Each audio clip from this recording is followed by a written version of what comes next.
বন্ধুরা, আজ তো সকাল থেকে এত কুয়াশা ছিল, এখনও রোদ ওঠেনি, আর এত ঠান্ডা পড়েছে। আমি তো এখনও পর্যন্ত সোয়েটারটা খুলতেই পারছি না। অনেকক্ষণ থেকে ভাবছি সোয়েটারটা খুলবো খুলবো, কিন্তু যতবারই সোয়েটারটা খুলতে যাচ্ছি এত কাঁপছি। তাই সোয়েটারটা এখনও পর্যন্ত আমি কিন্তু পরেই আছি। তোমাদের ওদিকে কি এরকম ঠান্ডাটা পড়েছে? আর কাদের কাদের এরকম ঠান্ডা পড়েছে, একদম মানে হাড় কাঁপানো ঠান্ডা, জানিয়ে তো। আর তোমরা কি এই ঠান্ডার মধ্যে সোয়েটার চাদর বেলা হতেই না হতেই খুলে দিয়েছো? আমি কিন্তু এখনও খুলতে পারিনি, দেখো এখনও পর্যন্ত আমি সোয়েটারটা পরেই আছি।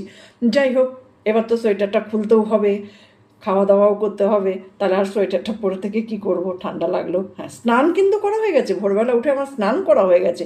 স্নানটা করার পরেই না বেশি ঠান্ডাটা লাগে। যখন স্নানটা করি ওটা গরম জলে করেছি, তখন অতটা লাগছিল না, কিন্তু তারপর যা ঠান্ডা লাগছে। তো যাই হোক, সেই কারণেই সোয়েটারটা খুলতে পারিনি, কিন্তু না, এবার আমি সোয়েটারটা খুলবো। আর তোমরা যারা এখনও পর্যন্ত সোয়েটার পরে থাকো আমার মতন বেলা পর্যন্ত, জানিয়ে তো।